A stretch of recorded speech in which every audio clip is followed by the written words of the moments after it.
এখানে নিচে মাটি নেই। একেই বলে মরার ওপর খাড়ার ঘা। টানা বৃষ্টি ও পাহাড়ি ঢলের মধ্যেই এবার ভেঙে গেল ফেনীর 15টি বাঁধ। তাতে সেখানকার বন্যা পরিস্থিতি আরও খারাপের দিকে যাচ্ছে। বৃষ্টিপাত কিছুটা কমলেও বাংলাদেশ ভারত টাই বাঁধের সংযোগস্থল দিয়ে প্রবল বেগে পানি ঢুকে জেলার বিস্তীর্ণ এলাকা প্লাবিত হচ্ছে। জেলা আবহাওয়া অফিসের ভারপ্রাপ্ত কর্মকর্তা মুজিবুর রহমান জানান, জেলায় সোমবার হতে আজ বুধবার 539 মিলিমিটার বৃষ্টিপাত রেকর্ড করা হয়েছে। ফেনী পৌরসভার প্রশাসক ও স্থানীয় সরকার বিভাগের উপপরিচালক গোলাম মোহাম্মদ বাতেন জানান, বৃষ্টিপাত কমায় ফেনী শহর এলাকার পানি প্রধান সড়ক থেকে নেমে গেছে। তবে শহরের নিচু এলাকা এখনো জলাবদ্ধতা রয়েছে। পরিচ্ছন্ন কর্মীরা সার্বক্ষণিক কাজ করছেন। পানি উন্নয়ন বোর্ড সূত্র জানায়, মুহুরী নদীর পরশুরাম গেজ স্টেশন সকাল 6টায় পানির লেভেল 6.97 মিটার, রাত 8টায় 13.85 মিটার ছিল। বিপদ সীমা 12.55 মিটার।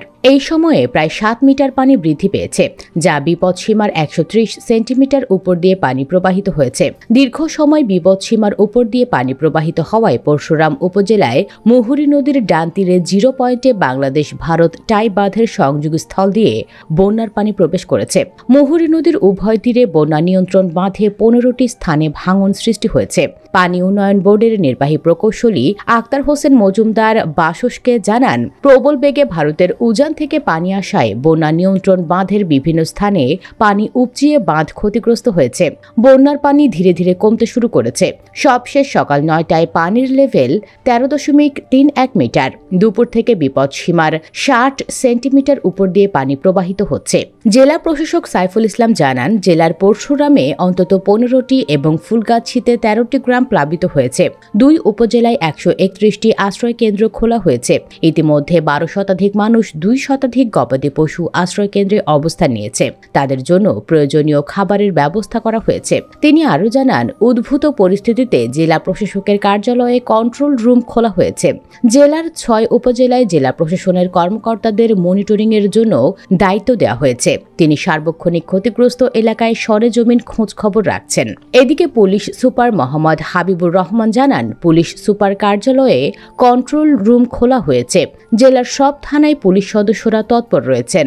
জেলা প্রশাসক সহ তিনি ক্ষতিগ্রস্ত এলাকা পরিদর্শন করেছেন। স্বেচ্ছাসেবী সংগঠক ওসমান গনি রাসেল জানান, জেলার স্বেচ্ছাসেবকদের কয়েকটি টিম ইতিমধ্যে ফুলগাজী ও পরশুরামে অবস্থান করছেন। বন্যায় ক্ষতিগ্রস্তদের উদ্ধার ও মালামাল সরিয়ে নিতে তারা সাহায্য করছেন। এছাড়া জেলা সদরেও স্বেচ্ছাসেবকরা তৎপরতা চালাচ্ছেন। অন্যদিকে টানা 2 দিনের ভারী বর্ষণ ও উজানের পাহাড়ি ঢলের কারণে হু হু করে বাড়ছে কুমিল্লার গোমতী নদীর পানি। পানি বৃদ্ধি পাওয়ায় গোমতীর চরে বসবাসরত মানুষদের নিরাপদ স্থানে সরিয়ে নেওয়া হচ্ছে।